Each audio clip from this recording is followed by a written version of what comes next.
Welcome to academia fix and solve. আজ আমরা sell বা কোষ নিয়ে আলোচনা করতে চলে এলাম। Very important chapter. এই চ্যাপ্টার থেকে বারংবার কোয়েশ্চেন এসছে, তাহলে শুরু করা যাক সেল। তবে তার আগে যারা এই চ্যানেলে নতুন, প্রত্যেকে এই ধরনের ভিডিওর নোটিফিকেশন পাওয়ার জন্য অবশ্যই চ্যানেলটিকে সাবস্ক্রাইব করে নিও এবং পাশে থাকা বেল আইকন প্রেস করে অল নোটিফিকেশন অন করে দিও, যাতে অতি সহজে এই ধরনের ভিডিওর নোটিফিকেশন পেয়ে যেতে পারো। তাহলে শুরু করা যাক। প্রথমেই আমরা একটা জিনিস দেখে নেব যে সেল ব্যাপারটা কি। যেমন কোনো বাড়ির কথা যদি বলি, তো কোনো বাড়িকে ভাঙতে ভাঙতে আমরা কি পাবো? ইট পাবো। অর্থাৎ একটি বাড়ি তৈরি হচ্ছে কিন্তু অনেকগুলো ইটের সমষ্টি দিয়ে। সেই রকমই আমাদের দেহ বা যে কোনো জীবের দেহ তৈরি হচ্ছে এরকম অনেকগুলি সেল একসাথে হয়ে। অর্থাৎ জীবের গঠনগত বা স্ট্রাকচারাল ইউনিটি হচ্ছে সেল। দেখো এখানে আমরা কথাটি লিখেছি, একটু আবছা হয়ে রয়েছে। স্ট্রাকচারাল ইউনিট বা গঠনগত উপাদানই কিন্তু গঠনগত এককই হলো সেল বা কোষ। আবার যদি জৈবিক এককও বলা হয় বা বায়োলজিক্যাল ইউনিট বলা হয়, স্ট্রাকচারাল ইউনিট বলা হয় বা কার্যগত বা ফাংশনাল ইউনিট বলা হয়, তিনটেই কিন্তু কি? সেল।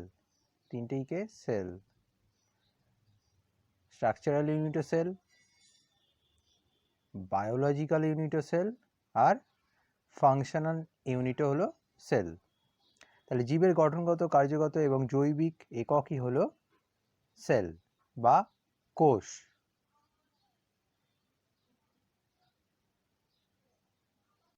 এরপরে আমরা যেটা দেখতে পাচ্ছি সেটি কি? অনেকগুলি কোষের সমষ্টি। অর্থাৎ এই কোষের সমষ্টিকে আমরা কি বলবো? অর্থাৎ অনেকগুলি কোষ যখন একসাথে যুক্ত হয়ে একই ধরনের কাজ করছে, তখন সেই কোষ সমষ্টিকে আমরা একত্রে কি বলবো? কলা। এই যে অনেকগুলি সেল, মনে করো অনেকগুলি সেল একসাথে যুক্ত হচ্ছে, তৈরি হচ্ছে কি? একই ধরনের কাজ করছে, কি তৈরি হচ্ছে? টিস্যু।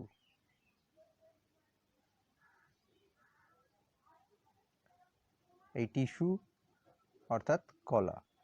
অর্থাৎ একই ধরনের কাজ করছে যে সমস্ত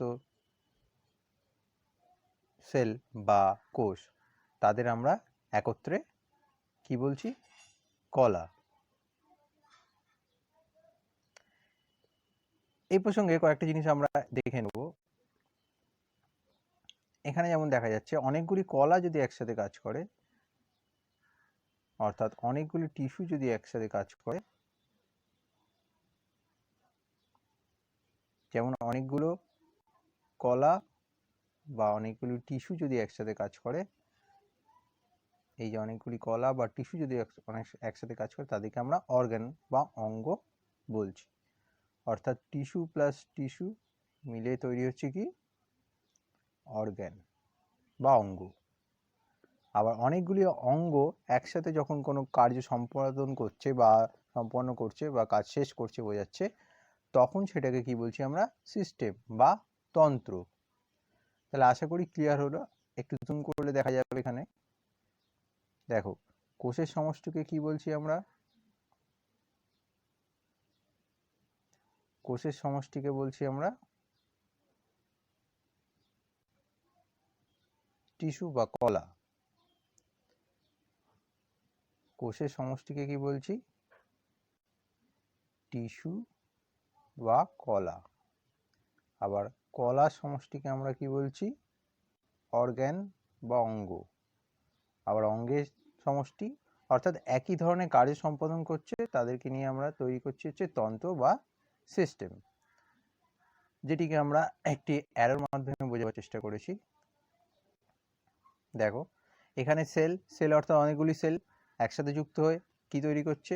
টিস্যু অর্থাৎ কলা তৈরি করছে। এই টিস্যু, একই ধরনের টিস্যুগুলো থেকে অর্গান তৈরি হচ্ছে। এই অর্গান বা অঙ্গ, অনেকগুলি অঙ্গ একত্রে যখন কোনো কার্য সম্পাদন করছে, অর্থাৎ ধরো শ্বসন চলছে বা রক্ত সংবহন চলছে, তাহলে সেই যে রক্ত সংবহন যে তন্ত্রটা তৈরি হয়েছে, তার জন্য যে যে অঙ্গ কাজ করছে, তাদের অঙ্গের ভেতরে বিভিন্ন কলা রয়েছে, সেই কলাকে যদি ভাঙি তাহলে আমরা কি পাবো? সেল পাবো বা কোষ পাবো। অর্থাৎ সবচেয়ে ছোট ইউনিট, দেহের সবচেয়ে ছোট এককই কি পাচ্ছি আমরা, বা ক্ষুদ্রতম একক, জীবদেহের ক্ষুদ্রতম এককই হলো সেল বা কোষ। এই সেলের অধ্যয়ন বা স্টাডি অফ সেলকে আমরা কি বলি? এই স্টাডি অফ সেলকে আমরা বলি, বা কোষের অধ্যয়ন কি বলি? সাইটোলজি। সাইটোলজি। আবার কলার অধ্যয়ন বা টিস্যুর অধ্যয়নকে কি বলি আমরা? হিস্টোলজি। ক্লিয়ার হলো? নেক্সট চলে আসবো এই কোষ সম্বন্ধীয় তত্ত্বের আবিষ্কারককে, অর্থাৎ কোষের যিনি আবিষ্কারক তার নাম কি। দেখো, কোষের আবিষ্কার সম্বন্ধীয় দুটি কথা বলতে হয়। একটি হলো ডেড সেল বা মৃত কোষ, এবং একটি হলো সজীব কোষ বা লিভিং সেল। দেখা যাক তাহলে। দেখো, কোষের আবিষ্কারকের কথা বলতে গেলে প্রথমেই বলতে হয় যার নাম, তিনি হচ্ছেন রবার্ট হুক। অর্থাৎ কোষের আবিষ্কারককে যদি বলা হয় অবশ্যই তিনি কে হবেন? তিনি হবেন রবার্ট হুক, যিনি মৃত কোষ আবিষ্কার করেছিলেন। সেই মৃত কোষটা কি? কর্ক, গাছের ছাল যেটা আর কি, কর্ক, এটি তিনি আবিষ্কার করেছিলেন।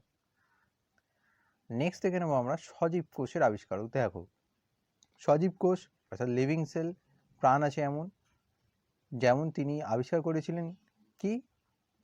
তিনি আবিষ্কার করেছিলেন হচ্ছে গিয়ে ব্যাকটেরিয়া। ব্যাকটেরিয়া আবিষ্কার করেছিলেন। কে আবিষ্কার করেছিলেন এটি?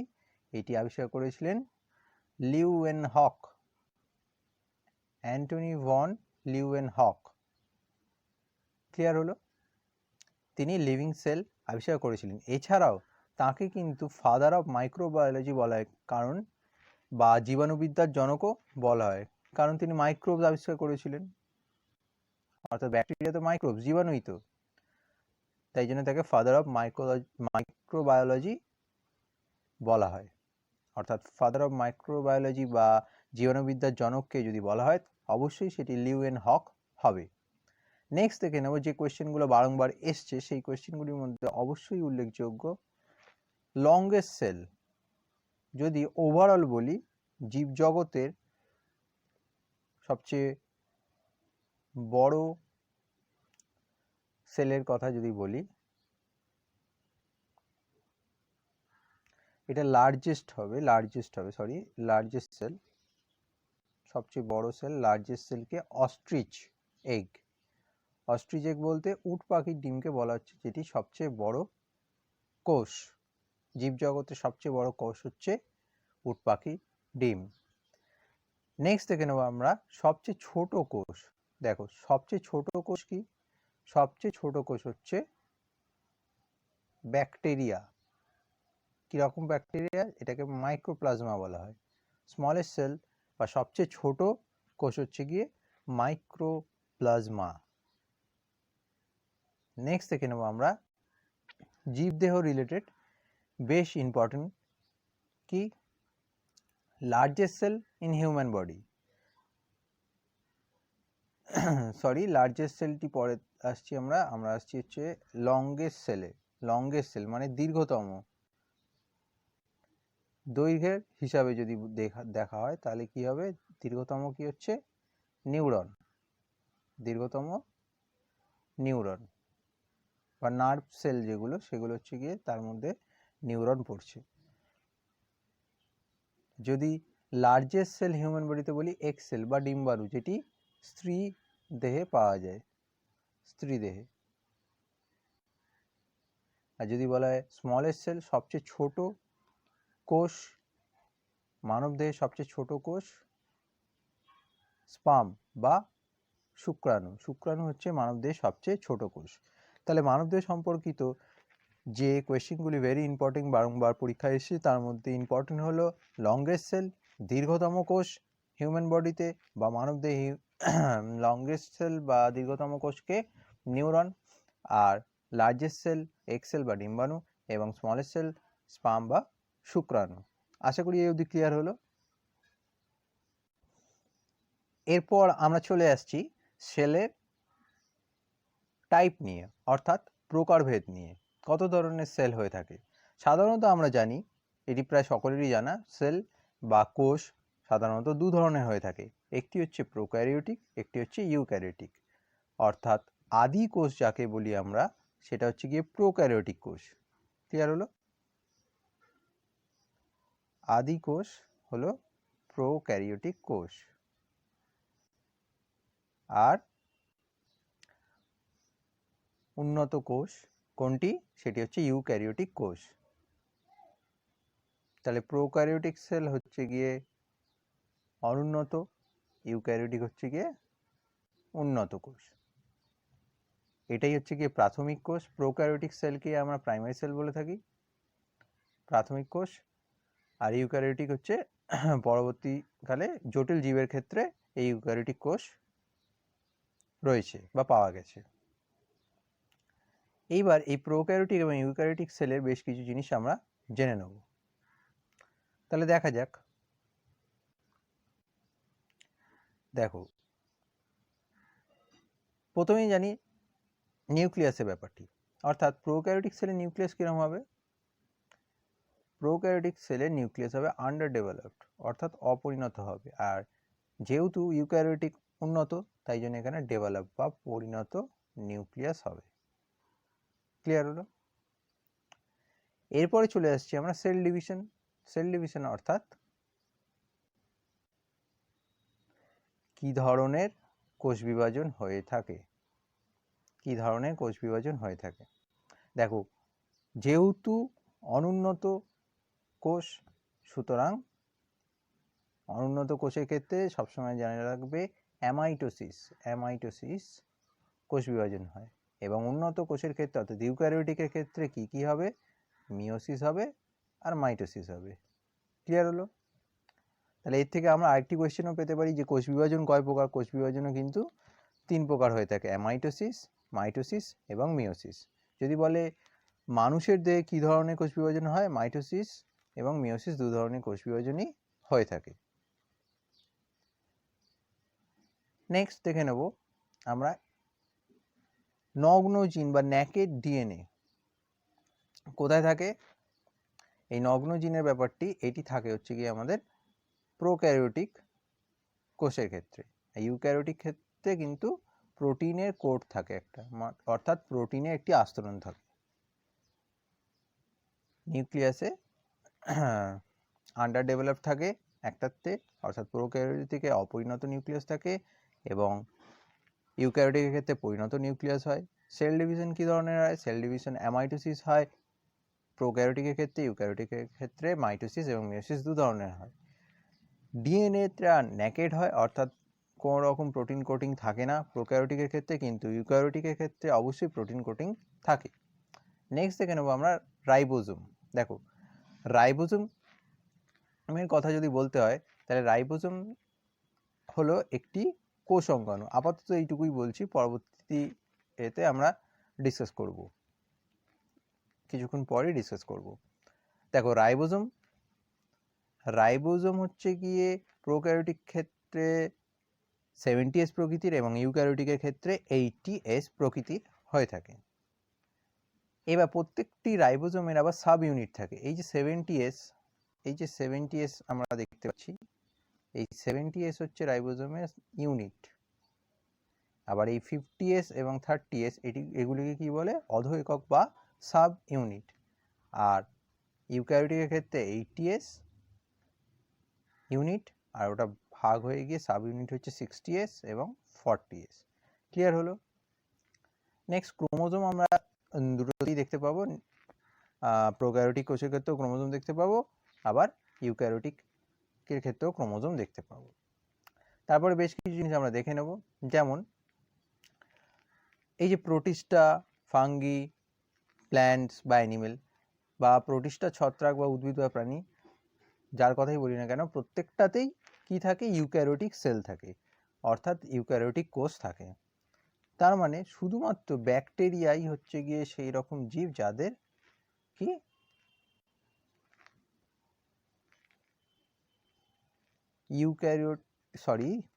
ইউক্যারিওটিক কোষ থাকে না, প্রোক্যারিওটিক কোষ থাকে। আর প্রোটিস্টা, ফাঙ্গি, প্ল্যান্টস বা অ্যানিমেলের ক্ষেত্রে ইউক্যারিওটিক কোষ থাকে। এই মোনেরা হচ্ছে ব্যাকটেরিয়ার কথাই বলেছে,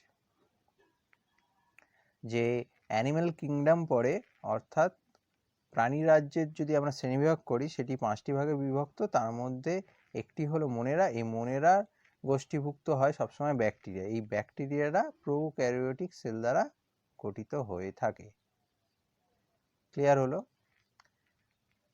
দেখো আমরা একটু আগেই দেখেছি যে সেল বা কোষের আবিষ্কারককে যদি মৃত কোষ বা ডেড সেল বলা হয় বা কোষ বলা হয়, একই কথা, সেটি হচ্ছে রবার্ট হুক। আবার যদি সজীব কোষ বলা হয় সেটি হচ্ছে অ্যান্টনি ভন লিউয়েনহক, বা ফাদার অফ মাইক্রোবায়োলজিও তাকে বলা হয়, জীবাণুবিদ্যার জনক। কিন্তু সেল থিওরি যদি বলা হয়, কে দিয়েছিলেন সেল থিওরি? কিন্তু স্লাইডেন এবং সোয়ান। দেখো সেল থিওরি কে দিয়েছেন? স্লাইডেন এবং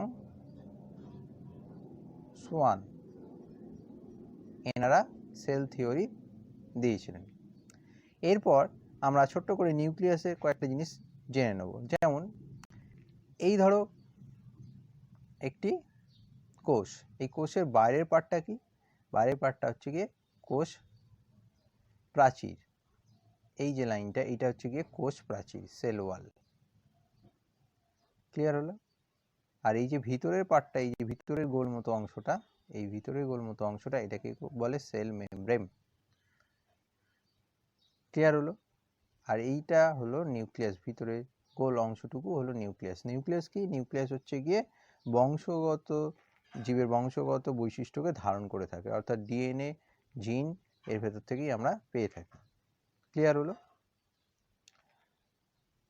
আর কোষের সবচেয়ে বাইরের আবরণ কি? সেটি হচ্ছে কি সেল ওয়াল, যেটি সাধারণত উদ্ভিদ দেহে থাকে, প্রাণী দেহে বা অর্থাৎ মানুষের দেহে এটি থাকে না। কিছু কিছু ক্ষেত্রে থাকে, কিছু কিছু মানুষের দেহে কোনো মতেই থাকে না। আর সেল মেমব্রেনটা মানুষের দেহে অবশ্যই থাকে। তাহলে সেল ওয়াল কাদের দেখা যায় যদি বলা হয়? সেল ওয়াল কিন্তু বা কোষ প্রাচীর কাদের দেখা যায়? কোষ প্রাচীর দেখা যায় হচ্ছে উদ্ভিদের ক্ষেত্রে। এই যে cell wall not found in animal, অর্থাৎ জীবের ক্ষেত্রে সেল ওয়াল দেখা যায় না বা কোষ প্রাচীর দেখা যায় না, কিন্তু সেলওয়ালা ফাঙ্গি বা ছত্রাকের ক্ষেত্রে কি দিয়ে তৈরি হয়? কাইটিন, কাইটিন দিয়ে তৈরি হয়ে থাকে। ক্লিয়ার হলো? নেক্সট দেখে নেব সেলওয়ালা প্ল্যান্ট বা উদ্ভিদের সেলওয়াল কি দিয়ে তৈরি হয়? সেলুলোজ দিয়ে তৈরি হয়, সেলুলোজ দিয়ে তৈরি হয়। এই দেখো উদ্ভিদের সেলওয়াল সেলুলোজ দিয়ে তৈরি হয়।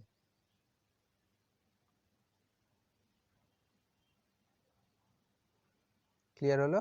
আর ফাঙ্গাসের ক্ষেত্রে বা ছত্রাকের ক্ষেত্রে কিন্তু কাইটিন। আবার ব্যাকটেরিয়ার ক্ষেত্রে সেলওয়াল কি দিয়ে তৈরি হয়? পেকটিন। ব্যাকটেরিয়ার ক্ষেত্রে দেখো, ব্যাকটেরিয়ার ক্ষেত্রে পেকটিন দিয়ে তৈরি হয়। ক্লিয়ার হলো? এরপরে কোয়েশ্চেন আমরা একটুখানি জেনে নিই, এই সেলুলোজ বা কাইটিন এগুলো কি? দেখো সেলুলোজ বা কাইটিন কি? এগুলো হচ্ছে এক ধরনের কার্বোহাইড্রেট। অর্থাৎ আমরা খাদ্য শ্রেণীবিভাগ করতে গিয়ে পেয়েছিলাম কি কি ধরনের খাদ্য পাওয়া যায়? কার্বোহাইড্রেট, প্রোটিন এবং ফ্যাট। সেই কার্বোহাইড্রেটের এক ধরনের কার্বোহাইড্রেট হচ্ছে সেলুলোজ এবং আরেকটি হচ্ছে কি কাইটিন। সেলুলোজ পাচ্ছি আমরা উদ্ভিদের কোষপ্রাচীরের ক্ষেত্রে, আর কাইটিন পাচ্ছি আমরা ছত্রাকের কোষপ্রাচীরের ক্ষেত্রে। নেক্সট দেখে নেব আমরা পেকটিন। এই পেকটিনটা কি? পেকটিন কি? দেখো পেকটিন কথা থেকে যদি আমরা ভাঙি, প্রোটিন প্লাস কার্বোহাইড্রেট এর মিশ্রণই হচ্ছে গিয়ে পেকটিন। ক্লিয়ার হলো? এই পেকটিন আমরা ব্যাকটেরিয়ার সেল ওয়ালে পাচ্ছি। নেক্সট দেখে নেব outermost surface of animal cell. দেখো আউটারমোস্ট সারফেস, সবচেয়ে বাইরের স্তর অ্যানিমেল সেল বা জীবজগতের ক্ষেত্রে কোষ প্রাচীর যেহেতু থাকে না, তাহলে কি হয়ে যাবে? অবশ্যই সবসময় সেল মেমব্রেন হবে বা কোষ পর্দা হবে। এরই আরেক নাম হচ্ছে গিয়ে প্লাজমা পর্দা। প্লাজমা পর্দা, সেল মেমব্রেন বা প্লাজমা পর্দা একই কথা। ক্লিয়ার হলো? বা এটিকে বাংলায় কি বলে? কোষ পর্দা। কোষ পর্দা। আশা করি ক্লিয়ার হলো। নেক্সট দেখে নেবো আমরা এটি কি দিয়ে তৈরি। খুব ইম্পর্টেন্ট, দেখো লাইপোপ্রোটিন দিয়ে তৈরি, অর্থাৎ কোষ পর্দা বা সেল মেমব্রেন কি দিয়ে তৈরি? এটি কিন্তু লাইপোপ্রোটিন দিয়ে তৈরি, লাইপোপ্রোটিন দিয়ে তৈরি। ক্লিয়ার?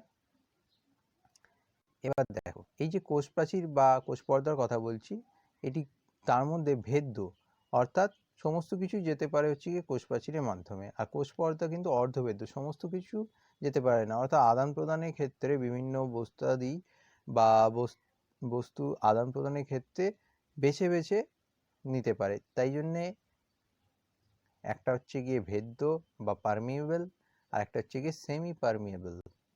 ক্লিয়ার হলো?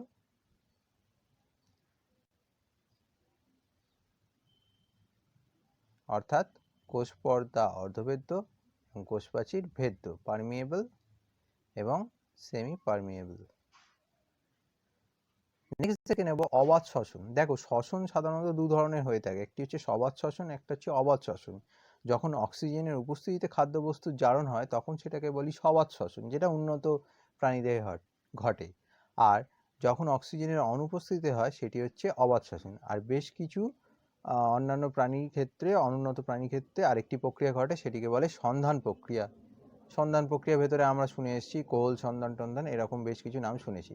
তাহলে আলোচনায় ফেরা যাক। অবাধ শ্বসন অর্থাৎ অক্সিজেনের অনুপস্থিতিতে শ্বসন কোথায় ঘটে? কোষের কোথায় ঘটে? সাইটোপ্লাজমে ঘটে। কোষের সাইটোপ্লাজমে ঘটে হচ্ছে অবাধ শ্বসন বা অ্যানারোবিক রেসপিরেশন বলে এটাকে। ক্লিয়ার হলো? এখানে কি হয়? এখানে 2 অণু এটিপি শক্তি উৎপন্ন হয়। আর যদি বলতো সবাধ শ্বসন, সবাধ শ্বসনে কিন্তু 36 অণু এটিপি শক্তি উৎপন্ন হয়ে থাকে। ক্লিয়ার হলো? এই সাইটোপ্লাজম কি? এটিও কোষীয় অঙ্গাণু সাইটোপ্লাজম, যেটিকে ধাত্র বলা হয়, অর্থাৎ যার ধারণ ক্ষমতা আছে সেই ধাত্র। অর্থাৎ যদি আরো সহজ ভাষায় বুঝতে হয় তাহলে হচ্ছে কোনো পাত্র, তার ধারণ ক্ষমতা আছে, পাত্রে ধরো আমরা জল ঢাললাম, তাহলে পাত্রটার ভেতর, পাত্রটাই হচ্ছে গিয়ে ধরে রাখছে জলটাকে, তাহলে পাত্রটা হচ্ছে গিয়ে সাইটোপ্লাজমের মতো কাজ করছে অ্যাজ এ ধাত্র, বা এই ধাত্রকে অনেক সময় ম্যাট্রিক্স বলা হয়ে থাকে। নেক্সট দেখে নেবো ক্রোমোজোম। দেখো ক্রোমোজোম কি দিয়ে গঠিত হয়? ক্রোমোজোম গঠিত হয় সাধারণত ডিএনএ এবং হিস্টোন দিয়ে। এই ক্রোমোজোমের স্মলেস্ট ইউনিট বা একক কি? ক্ষুদ্রতম একক, ক্ষুদ্রতম একক হচ্ছে জিন। ক্রোমোজোমে ক্ষুদ্রতম একক হচ্ছে জিন। কার? ক্রোমোজোমের। ক্রোমোজোমের ক্ষুদ্রতম একক হচ্ছে জিন। ক্লিয়ার হলো? নেক্সট দেখে নেবো আমরা প্রোক্যারিওটিক সেল বা আদিকোষ। আদিকোষের ক্ষেত্রে কি কি থাকে কোষীয় অঙ্গাণু? Cell organelle. দেখো নিউক্লিয়াস থাকে, সাইটোপ্লাজম থাকে, সেল ওয়াল থাকে, কিন্তু সেল ওয়াল আবার ইউক্যারিওটিকের ক্ষেত্রে থাকে না, বা মানুষের, ইউক্যারিওটিকের সবার ক্ষেত্রে বলবো না, মানুষের ক্ষেত্রে থাকে না, জীবদের ক্ষেত্রে। সেল মেমব্রেন থাকে, প্রোক্যারিওটিকের ক্ষেত্রে রাইবোজোম থাকে, প্রোক্যারিওটিকের ক্ষেত্রে ক্রোমোজোম থাকে। ক্লিয়ার হলো? তাহলে এই অবধি আমরা ছোট ছোট পার্টে সেলকে বুঝে নেওয়ার চেষ্টা করলাম। এরপর আমরা সেলটি আরও ডিটেলে বোঝার চেষ্টা করব, অর্থাৎ সেলের ভেতরে থাকা বিভিন্ন কোষীয় অঙ্গাণু, কোষ প্রাচীর, কোষ পর্দা, এগুলি নিয়ে আলোচনা করব। দেখো আমরা এর আগেও আলোচনা করেছি সেল, অর্থাৎ প্রত্যেক জীবদেহ ক্ষুদ্রতম গঠনগত কার্যগত এককই হলো এবং জৈবিক এককই হলো সেল বা কোষ। অর্থাৎ প্রত্যেকটি জীবদেহ এক বা একাধিক কোষ দ্বারা গঠিত। যদি এক কোষী হয় কোনো জীব তখন তাকে আমরা কি বলি? এককোষী জীব বা ইউনিসেলুলার। আর যদি অনেকগুলি কোষ নিয়ে গঠিত হয়ে থাকে তখন তাকে আমরা কি বলি?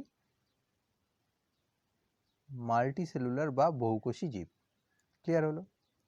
নেক্সট আমরা দেখে নেব একজন প্রাপ্তবয়স্ক মানুষের কোষের সংখ্যা কত। অর্থাৎ একজন প্রাপ্তবয়স্ক মানুষের ক্ষেত্রে কোষের সংখ্যা কত হবে? 6 লক্ষ কোটি থেকে 10 লক্ষ কোটি। 6 লক্ষ কোটি থেকে 10 লক্ষ কোটি। খেয়াল রাখবে, 6 লক্ষ থেকে 10 লক্ষ কোটি, অর্থাৎ 6 থেকে 10 লাখ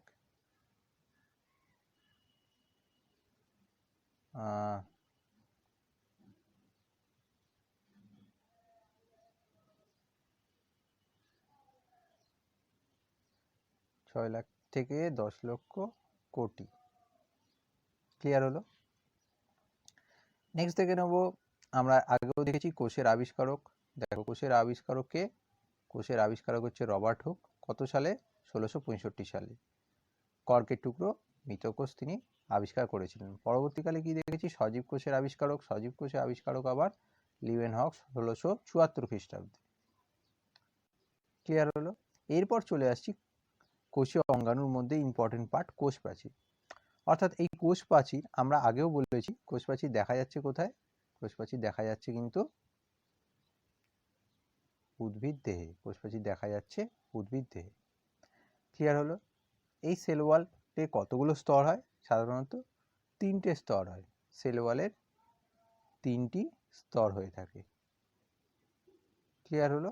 ত্রিস্তরীয় হয়। সেই ত্রিস্তরীয় ব্যাপারটি, অর্থাৎ 3টে স্তর কি? দেখো 3টে স্তর হলো, প্রথমে হচ্ছে মধ্যপর্দা, যাকে মিডিল ল্যামেলা বলা হয়। তারপরে হচ্ছে মুখ্য বা প্রাথমিক প্রাচীর, প্রাইমারি সেল ওয়াল, এবং গৌণ বা সেকেন্ডারি সেল ওয়াল। এই 3টে হচ্ছে গিয়ে স্তর। অর্থাৎ কোষ প্রাচীরের ভেতরে যদি আমরা ভাগ ভাগ করতে থাকি, তাহলে সেক্ষেত্রে আমরা middle lamella, primary cell wall এবং সেকেন্ডারি সেল ওয়াল পেয়ে যাব। ক্লিয়ার হলো? এই যে মধ্যপর্দা, এটা কি? কোষ মধ্যস্থ অন্তঃকোষীয় ধাত্র, অর্থাৎ কোষের ভিতরকার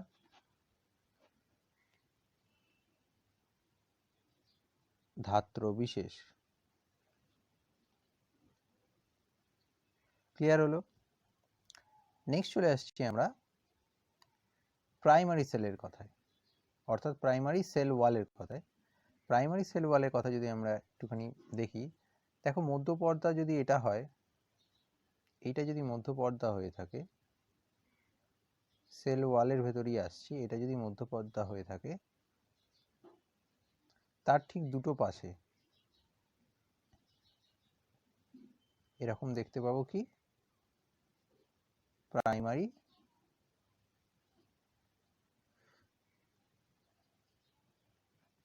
সেল ওয়াল। এটা কি? Primary cell wall. এটাও তাই, প্রাইমারি সেল ওয়াল। আর এইটা কি? মধ্যপর্দা বা ল্যামেলা বা মিডল ল্যামেলাও বলে। দেখো এটা কি? কোষের বাইরের স্তর, আউটার মোস্ট লেয়ার কোনটা? যদি বলে মানে কোষ প্রাচীরের যদি ডিভিশন করি, কোষ প্রাচীরের ডিভিশন করার পর একদম বাইরের স্তরটা হচ্ছে কি আমাদের প্রাইমারি সেল ওয়ালটা। ক্লিয়ার হলো? এটি কি হয়? দেখো কোষ প্রাচীর আমরা আগেও দেখেছি, উদ্ভিদের ক্ষেত্রেই কোষ প্রাচীর দেখা যায়, অর্থাৎ এটিও উদ্ভিদের মতোই কি হবে? সেলুলোজ দিয়ে, কারণ ওটারই তো অংশ, এটি সেলুলোজ দিয়েই তৈরি হবে। এবং কোষ প্রাচীর কি ছিল? ভেদ্য, পারমিয়েবল আমরা দেখেছিলাম, এবং পাতলা প্রকৃতির হয়ে থাকে। তাহলে এই যে প্রাইমারি সেল ওয়াল, এটা পাতলা প্রকৃতির হয়ে থাকে। কিন্তু যেই আমরা সেকেন্ডারি সেল ওয়ালকে দেখবো, এই সেকেন্ডারি সেল ওয়ালের ক্ষেত্রে আমরা কি দেখেছি? এটি কিন্তু সেলুলোজ তো রয়েছেই, তার সাথে লিগনিন, হেমিসেলুলোজ এগুলো রয়েছে। এই সেলুলোজ বা হেমিসেলুলোজের কথা বলা হচ্ছে, এগুলো কি কি? এগুলো কিন্তু কার্বোহাইড্রেট, এগুলো সব কার্বোহাইড্রেট। ক্লিয়ার হলো? সি ফর কার্বন নয়, কার্বোহাইড্রেট। বাইরের আঘাত থেকে এরা কি করে? মেনলি কোষকে রক্ষা করে থাকে। বাইরের আঘাত থেকে মেনলি এরা কোষকে রক্ষা করে থাকে। তাহলে কোষ প্রাচীরের যদি স্তরের কথা বলা হয়, কতগুলো স্তর রয়েছে? অবশ্যই 3টে স্তর রয়েছে। সেই 3টে স্তর কি কি? মিডল ল্যামেলা বা মধ্যপর্দা, প্রাইমারি সেল ওয়াল বা প্রাথমিক প্রাচীর, তারপরেই গৌণ প্রাচীর বা সেকেন্ডারি সেল ওয়াল। আর সবচেয়ে বাইরে সেল ওয়ালের সবচেয়ে বাইরের স্তর যদি বলা হয়, তাহলে কিন্তু সেটা হবে প্রাইমারি সেল ওয়াল, যেটা কিনা মধ্য পর্দার ঠিক দুপাশে অবস্থিত হয়ে রয়েছে। ক্লিয়ার হলো? আর এটি কি? সেলুলোজ দ্বারা নির্মিত primary cell wall. Cell wall বা কোষপ্রাচীর দেখা যাচ্ছে কাদের? সেল ওয়াল বা কোষপ্রাচীর দেখা যাচ্ছে কিন্তু উদ্ভিদে। ক্লিয়ার হলো?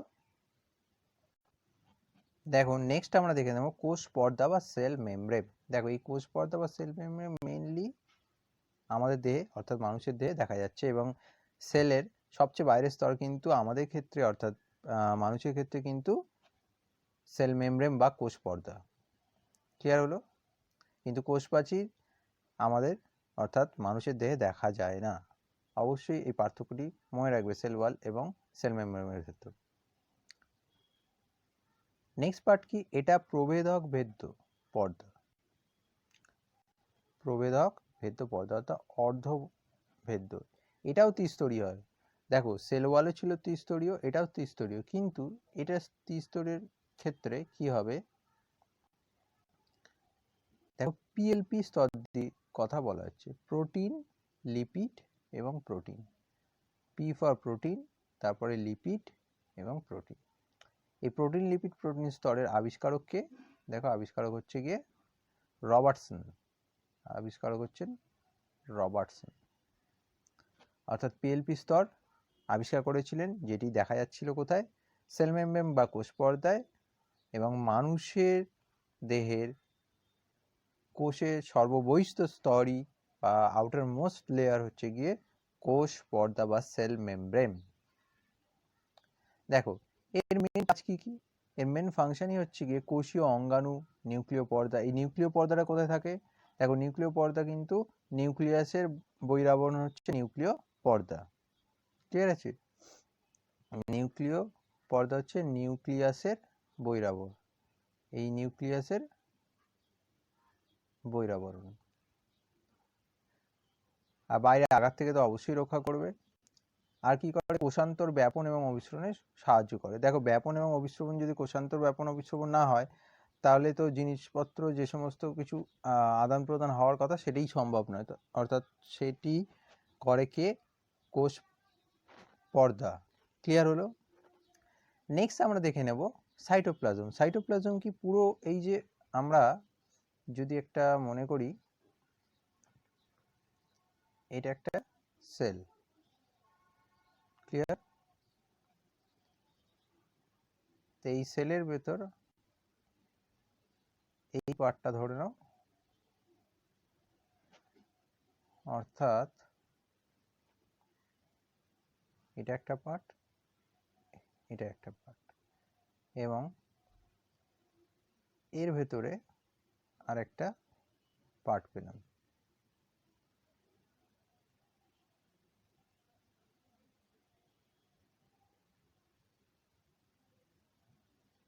ক্লিয়ার হলো? তাহলে একদম বাইরের যে পার্টটা পাচ্ছি এটাকে কি বলছি আমরা? Cell wall. Cell wall. আর এটা হচ্ছে গিয়ে সেল মেমব্রেন।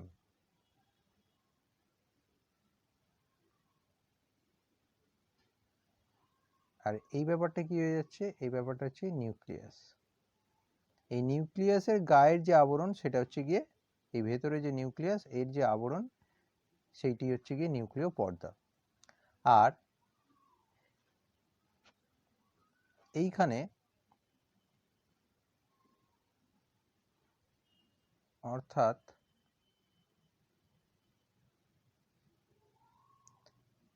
এই জায়গায় বেশ কিছুটা তরল থাকে এবং তার ভেতরে বিভিন্ন কোষীয় অঙ্গাণু থাকে। তাহলে এই যে তরলটা থাকছে এটাকে আমরা কি বলবো? সাইটোপ্লাজম। সাইটোপ্লাজম। ক্লিয়ার হলো? দেখো এর পরের পার্টই হচ্ছে গিয়ে সাইটোপ্লাজম। এই সাইটোপ্লাজম কি করে? এই সাইটোপ্লাজম ধাত্র হিসেবে কাজ করে। অর্থাৎ পুরো জিনিসটাকেই, অর্থাৎ কোষের মধ্যেকার বিভিন্ন কোষীয় অঙ্গাণুকে ধরে রাখার নিউক্লিয়াস সহ কাজই হচ্ছে গিয়ে সাইটোপ্লাজমে। ক্লিয়ার হলো? এই সাইটোপ্লাজমে কি হয়? কোলয়েড জাতীয় হয়ে থাকে। এই যে দ্রবণটা হয় সাইটোপ্লাজমে, যে দ্রবণটা হচ্ছে সেটা কিন্তু কোলয়েড জাতীয় হয়ে থাকে। ক্লিয়ার হলো? কোলয়েড হচ্ছে এক ধরনের মিশ্রণ তার কথাই বলা হচ্ছে, এক ধরনের দ্রবণ বলা যেতে পারে। দেখো এই সাইটোপ্লাজমের যদি আমরা শ্রেণীবিভাগ করে থাকি তাহলে কি কি পাবো? সাইটোপ্লাজম নানা ধরনের হতে পারে। মেনলি কি কি হতে পারে আমরা ছোট করে দেখে নেব। গ্র্যানিউলার মধ্যে দানাদার অর্থাৎ দানার মতো অংশ থাকবে। তারপরে কি হতে পারে?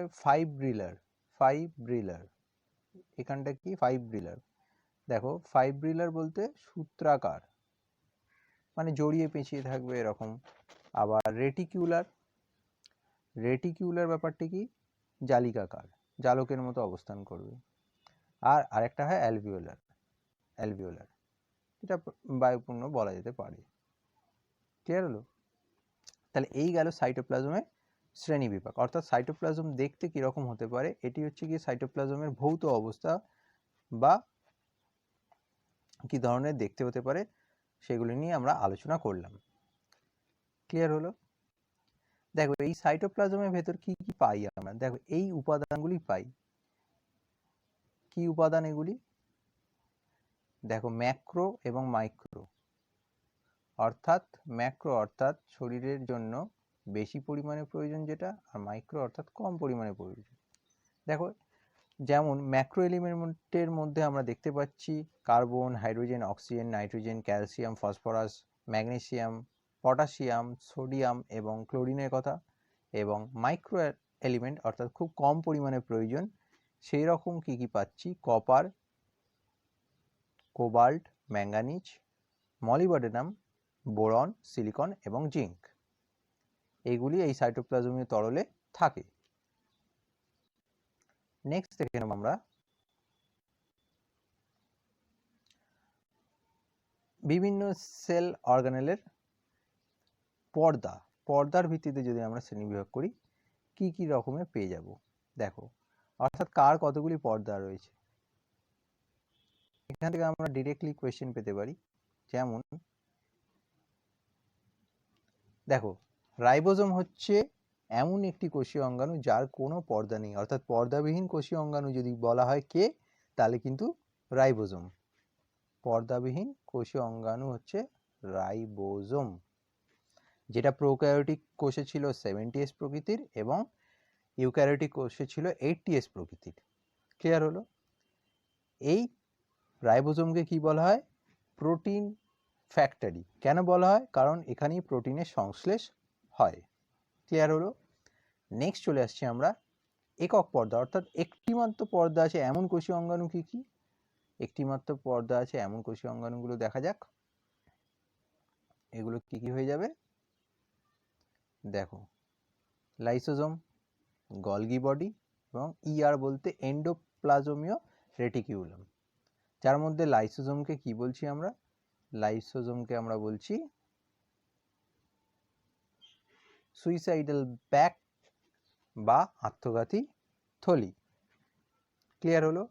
নেক্সট দেখে নেব দ্বি-একক পর্দা। দেখো অর্থাৎ দুটো করে পর্দা আছে, মানে কোষ পর্দা, কোষ প্রাচীর গেল, তার ভেতরে কোষীয় অঙ্গাণু, সেই কোষীয় অঙ্গাণুরও আলাদা আলাদা করে পর্দা আছে। তার মধ্যে কি কি পড়ছে? দুটো করে পর্দা আছে, নিউক্লিয়াস, প্লাস্টিড এবং মাইটোকন্ড্রিয়া। এই প্লাস্টিড কিন্তু মূলত উদ্ভিদদেহেই দেখা যায়। ক্লিয়ার হলো? তার মধ্যে আবার ইম্পর্টেন্ট পার্ট কি? রাইবোজোমকে কি বলছি? Protein factory. লাইসোজোমকে বলছি আমরা আত্মঘাতী থলি বা সুইসাইডাল ব্যাগ, এবং মাইটোকন্ড্রিয়াকে বলছি কোষের শক্তিঘর, এবং কোষের মস্তিষ্ক বা ব্রেইন অফ সেল কাকে বলা হচ্ছে? নিউক্লিয়াসকে। ক্লিয়ার হলো? দেখো এক্ষেত্রে নিউক্লিয়াসকে বলছি কোষের মস্তিষ্ক, মাইটোকন্ড্রিয়াকে বলছি কোষের শক্তিঘর, লাইসোজোমকে বলছি আত্মঘাতী থলি, রাইবোজোমকে বলছি প্রোটিন ফ্যাক্টরি।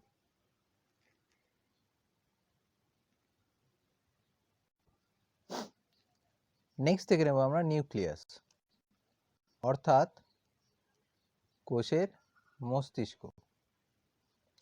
দেখো নিউক্লিয়াসের ব্যাপারটি কি? নিউক্লিয়াস কি? কোষের প্রোটোপ্লাজমীয় অংশ। মেনলি কি করে? বংশগত তথ্যাবলী এখানে উপস্থিত থাকে, অর্থাৎ ডিএনএ এখানেই উপস্থিত থাকে। বংশগত তথ্যাবলী অর্থাৎ ডিএনএ এর কথা বলা হচ্ছে, ডিএনএ এখানেই উপস্থিত থাকে। দেখো এর আবিষ্কারক কে? এর আবিষ্কারক হলেন রবার্ট ব্রাউন। 1831 সালে এই নিউক্লিয়াস আবিষ্কার করেছিলেন। ক্লিয়ার হলো? সেই নিউক্লিয়াসের আমরা বিভিন্ন পার্ট নিয়ে আলোচনা করব। তাহলে দেখা যাক নিউক্লিয়াসের পার্টগুলি কি কি। দেখো, নিউক্লিয়াসকে মোটামুটি আমরা 4টি পার্টে বিভক্ত করতে পারি। কি কি? 1 নম্বরে হচ্ছে নিউক্লিয় পর্দা, 2 নম্বরে নিউক্লিওলাস, 3 নম্বরে নিউক্লিওপ্লাজম এবং 4 নম্বরে নিউক্লিয় জালিকা। দেখো, নিউক্লিয় পর্দাটা কিন্তু দ্বি-একক পর্দা, কারণ নিউক্লিয়াসে দুটো একক পর্দা থাকে, অর্থাৎ নিউক্লিয় পর্দা হচ্ছে কি দ্বি-একক। আর এটি কি দ্বারা নির্মিত হয়? লাইপ্রোপ্রোটিন নির্মিত হয়। লাইপ্রোপ্রোটিন নির্মিত হয়। এই লাইপ্রোপ্রোটিন কিন্তু আবার সেল মেমব্রেনেও তৈরি হয় এই লাইপ্রোপ্রোটিন দিয়ে। ক্লিয়ার হলো? এবার একটা জিনিস দেখো,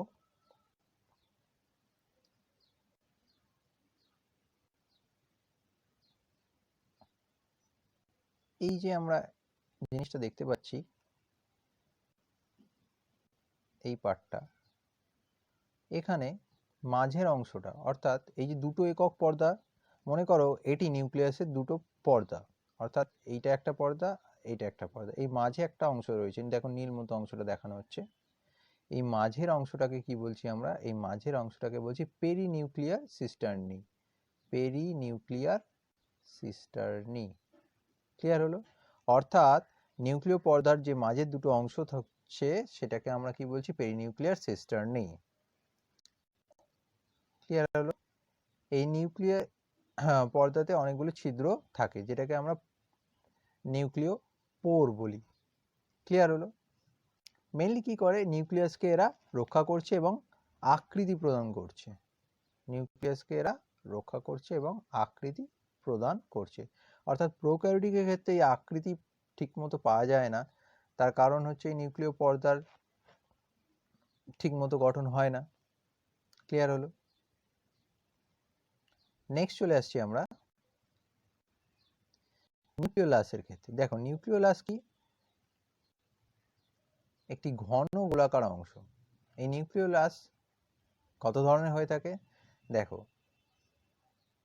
একটা ক্রোমাটিন যুক্ত হয়ে থাকতে পারে, অনিয়তাকার অংশ থাকবে,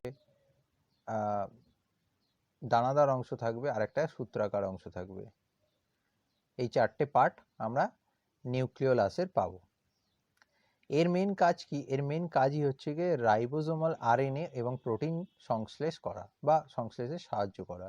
রাইবোজোমাল আরএনএ আর প্রোটিনের সংশ্লেষে সাহায্য করা। ক্লিয়ার হলো? এটি কার কাজ? এটি হচ্ছে গিয়ে নিউক্লিওলাসের কাজ।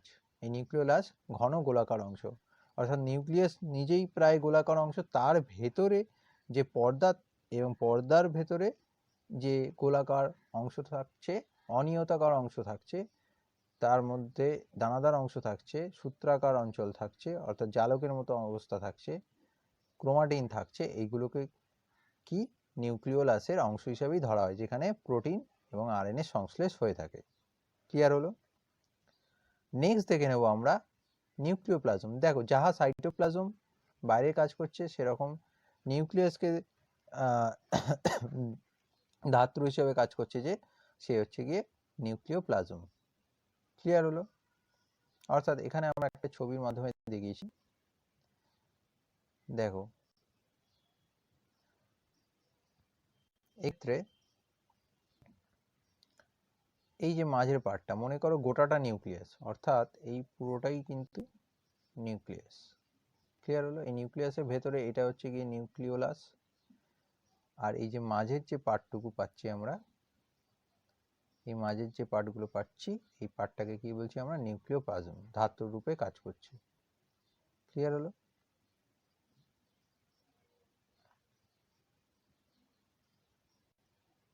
নেক্সট দেখে নেবো আমরা নিউক্লিয় জালিকা। দেখো, নিউক্লিয় জালিকা ক্রোমাটিন দ্বারা, এই ক্রোমোজোম দ্বারা তৈরি হয়ে থাকে। ক্লিয়ার হলো? তাহলে এই 4টে পার্ট ইম্পর্টেন্ট। যদি বলা হয় কটা পার্টে বিভক্ত হয় নিউক্লিয়াস, 4টে পার্টে বিভক্ত হয়ে থাকে। নিউক্লিয় পর্দা, নিউক্লিওলাস, নিউক্লিওপ্লাজম এবং নিউক্লিয় জালিকা বা নিউক্লিয়ার রেটিকিউলাম। দেখো, মেন কাজ কি? এদের ক্ষেত্রে মেন কাজই হলো বিপাকীয় ক্রিয়াকে নিয়ন্ত্রণ করা, ডিএনএ কে বহন করা, আরএনএ এবং প্রোটিন সংশ্লেষ করা, কোষ বিভাজনে গুরুত্বপূর্ণ ভূমিকা পালন করা। এই সমস্তগুলো কাজ কে করে থাকে? নিউক্লিয়াস করে থাকে। ওভারঅল নিউক্লিয়াস এই কাজগুলো করে থাকে। ক্লিয়ার হলো? নেক্সট দেখে নেবো আমরা মাইটোকন্ড্রিয়া। এই মাইটোকন্ড্রিয়াকে কি বলে? এই মাইটোকন্ড্রিয়াকে বলে কোষের শক্তিঘর। এটিও কিন্তু দ্বি-একক পর্দা অর্থাৎ দুটো পর্দা দিয়ে গঠিত। এটা দণ্ডাকার বা সূত্রাকার, মানে এরকমও হতে পারে, আবার বিভিন্ন রকম ভাঁজযুক্ত এরম এরমও হতে পারে। ক্লিয়ার হলো? এটি আবিষ্কার করেছেন কে? দেখো, বেন্ডা 1898 খ্রিস্টাব্দে এটি আবিষ্কার করেছিলেন। একে কোষের শক্তিঘর বলা হয় কারণ এরা এটিপি উৎপন্ন করে। এডিপির সাথে ফসফেট যুক্ত হয়ে এটিপি উৎপন্ন করে থাকে। ক্লিয়ার হলো? দেখো, এক্ষেত্রে আরেকটি জিনিস আমরা দেখে নেব, পেনিউক্লিয়াস সিস্টার্নির মতো।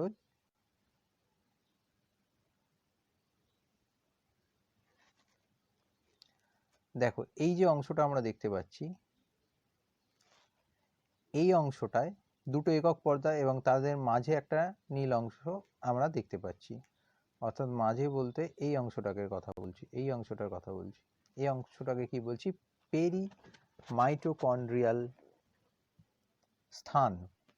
পেরিমাইটোকন্ড্রিয়াল স্থান, পেরিমাইটোকন্ড্রিয়াল প্লেস বলে আমরা অভিহিত করছি। দেখো, এই মাইটোকন্ড্রিয়ার ক্ষেত্রে যেটা খুব ইম্পর্টেন্ট সেটি কি কি?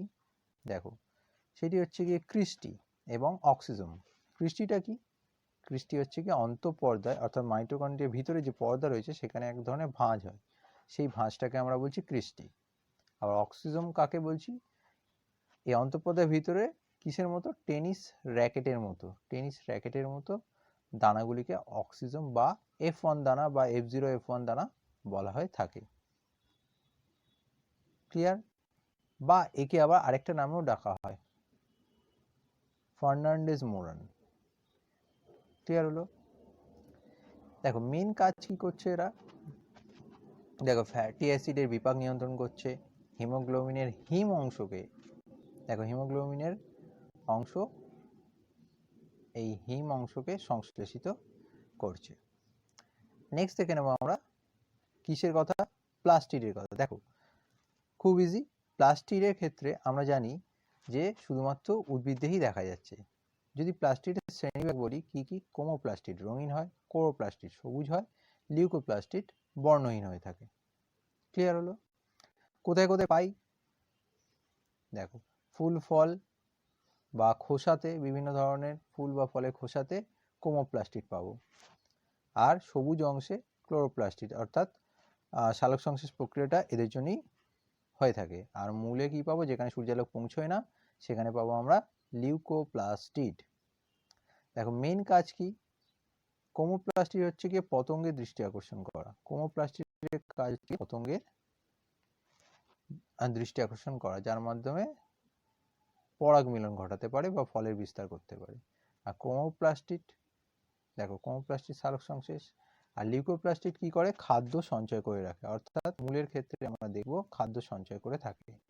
ঠিক আছে, খাদ্য সঞ্চয় করে থাকে। এই খাদ্য সঞ্চয় কি কি ধরনের হয়ে থাকে? দেখো, 3 ধরনের খাদ্য সঞ্চয়ের কথা বলা যেতে পারে। একটা হচ্ছে অ্যামাইলোপ্লাস্ট। এটি কি ধরনের খাদ্য? কার্বোহাইড্রেট জাতীয় খাদ্য, অ্যামাইলোপ্লাস্ট।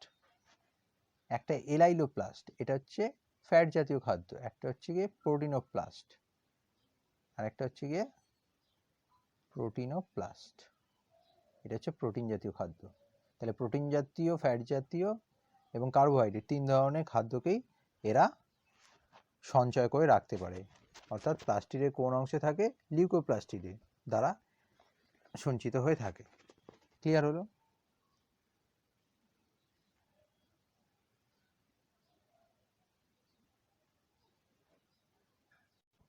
নেক্সট দেখে নেব আমরা এন্ডোপ্লাজমিক রেটিকিউলাম, অর্থাৎ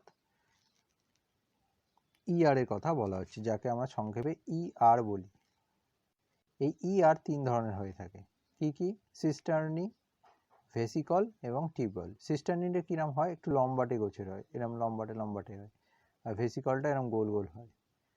আর এদিকে আমরা দেখতে পাচ্ছি যে টিউবুল, টিউবুলটা হচ্ছে গিয়ে জালিকাকার হয়ে থাকে।